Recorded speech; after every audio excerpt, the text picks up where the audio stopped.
गांधी जी ना होते तो शायद भारत को कभी आज़ादी ना मिलती। तुम्हें ऐसा क्यों लगता है? अरे भाई, सारी दुनिया को पता है कि गांधी जी के अहिंसा के मार्ग ने ही भारत को आज़ादी दिलवाई है। ये बात सही है कि भारत की आज़ादी में गांधी जी का भी हाथ है, लेकिन इसके पीछे असल में इंटरनेशनल कारण भी जुड़े हुए हैं। इसमें प्रमुख भूमिका अमेरिका की है। अमेरिका का रोल? अब ये क्या नई बकवास है? हमें तो हिस्ट्री में यही पढ़ाया गया है कि ब्रिटिश गवर्नमेंट ने आंदोलनों और सत्याग्रहों से तंग आकर भारत को आज़ादी दी। हाँ, अमेरिका का रोल। सेकेंड वर्ल्ड वॉर से पहले ब्रिटेन का विश्व के एक बहुत बड़े भाग पर नियंत्रण था। ब्रिटेन के एलाइड यूएसएसआर, यूएसए, फ्रांस और चाइना थे, जबकि विरोधी देश एक्सिस पावर्स जर्मनी, इटली और जापान थे। सेकेंड वर्ल्ड वॉर में ब्रिटेन के पास रिसोर्सेज और मैन पावर्स की कमी होने लगी थी, क्योंकि उसका वर्ल्ड की बहुत सारी कंट्रीज़ पर नियंत्रण था। इसीलिए उन सब कंट्रीज़ पर कंट्रोल बनाए रखने के लिए और सेकेंड वर्ल्ड वॉर लड़ने के लिए उसे मैन पावर और रिसोर्सेज चाहिए थे। इसमें ब्रिटेन को अमेरिका का साथ चाहिए था। हाँ, तो अमेरिका तो साथ था ही ना। अमेरिका सेकेंड वर्ल्ड वॉर में इन्वॉल्व तो था, ब्रिटेन के साथ तो था, लेकिन वो पूरी तरह साथ नहीं था और वो सेकेंड वर्ल्ड वॉर में इन्वॉल्व भी नहीं होना चाहता था। इसीलिए ब्रिटेन के प्राइम मिनिस्टर डब्ल्यू चर्चिल ने 14 अगस्त 1941 के अटलांटिक चार्टर के कारण, अमेरिका के मोरल प्रेशर के कारण अपने सभी गुलाम देशों को आज़ाद करना पड़ा था। उस समय पर भारत के साथ ब्रिटेन के सभी औपनिवेशिक राज्य जो सत्ता चला भी नहीं सकते थे, उन्हें भी आज़ाद कर दिया गया था। लेकिन अमेरिका क्यों चाहता था कि भारत को आज़ादी मिले? अमेरिका खुद ब्रिटेन से आज़ाद हुआ था और वो ये अच्छी तरह से जानता था कि ब्रिटेन की पावर्स को सभी गुलाम देशों को आज़ाद करके ही कम किया जा सकता है। वो खुद एक कैपिटलिस्टिक कंट्री था और वर्ल्ड पावर बनना चाहता था, जो ब्रिटेन के सुपर पावर रहते हुए कभी भी संभव नहीं था। एक लंबी गुलामी के बाद यूएसए के लोग ब्रिटेन के लिए बिल्कुल भी लड़ना नहीं चाहते थे। आज़ादी की लड़ाई के बाद यूएसए के लोग शांति चाहते थे, उन्हें शांति चाहिए थी और वो ब्रिटेन के साथ किसी भी लड़ाई झगड़े में शामिल नहीं होना चाहते थे। तो इसका मतलब तो ये हुआ कि अमेरिका एक शांति प्रिय देश था। नहीं, मोरालिटी हमेशा दूसरों पर अच्छी लगती है। वैसे आज़ादी अमेरिका ने भी क्रांति से ही पाई थी। तो इसका मतलब भारत को आज़ादी सिर्फ अमेरिका ने ही दिलवाई है? नहीं, अहिंसात्मक प्रदर्शनों के साथ साथ इसमें बहुत बड़ा हाथ शहीद भगत सिंह, सद्गुरु, चंद्रशेखर आज़ाद और मेन सुभाष चंद्र बोस का रोल था।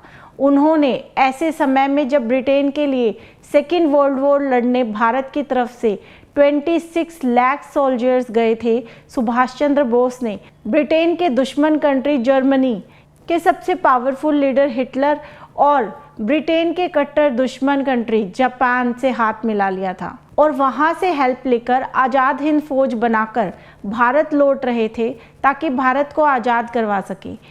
इसने भी ब्रिटिशर्स की नाक में दम कर दिया था। लेकिन हमें इतिहास में ये सब क्यों नहीं पढ़ाया गया?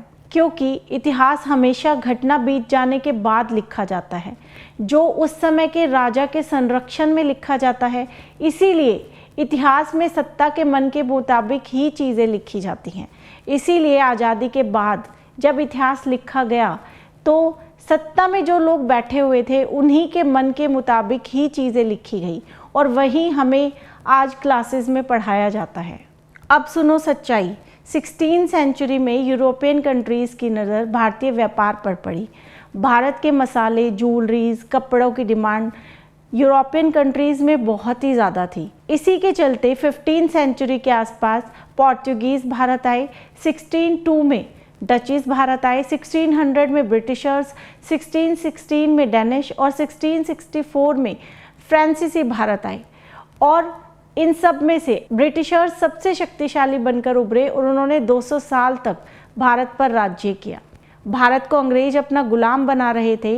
इस बात का सबसे पहले बंगाल और बिहार के साधु संतों, सन्यासियों, फकीरों ने अनुभव किया, क्योंकि ये सन्यासी पहाड़ों, जंगलों और अपनी तपोस्थान से निकलकर पूरे भारतवर्ष में तीर्थ स्थानों पर भ्रमण करने जाते रहते थे।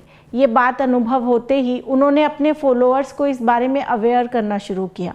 जब अंग्रेज़ों को ये बात पता चली तो उन्होंने इन तीर्थ यात्रियों पर भारी कर लगाना शुरू कर दिया, इन्हें परेशान करना और दबाना शुरू कर दिया। 18वीं सेंचुरी में बंगाल में भयानक अकाल के बाद भी सन्यासियों पर तीर्थ यात्रा कर लगाया गया।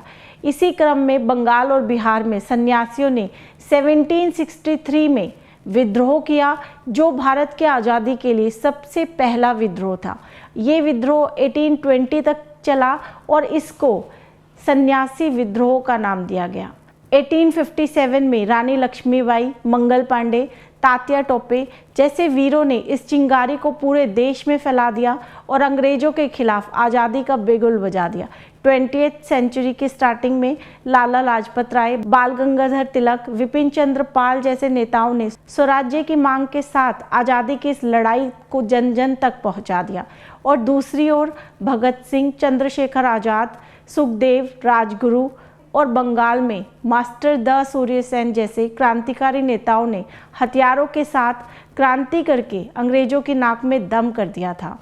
1915 के आसपास गांधी जी भारत आए और अहिंसा और सत्याग्रह के द्वारा इसे जन आंदोलन बना दिया। जवाहरलाल नेहरू, वल्लभ भाई पटेल, अब्दुल गफ्फार खान, मौलाना आज़ाद गांधी के अनुयायी थे।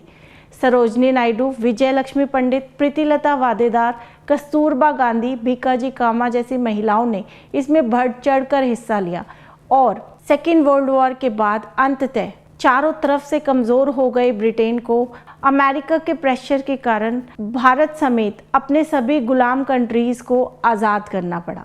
इन सभी क्वेश्चंस के आंसर्स आज मुझे पहली बार मिले हैं और इतनी सारी जानकारी भी मिली है। आशा है कि आप सभी को भी बहुत सारी जानकारी मिली होगी। ऐसी ही और जानकारी के लिए, अदर इन्फॉर्मेशंस के लिए do like, share and subscribe our channel. धन्यवाद।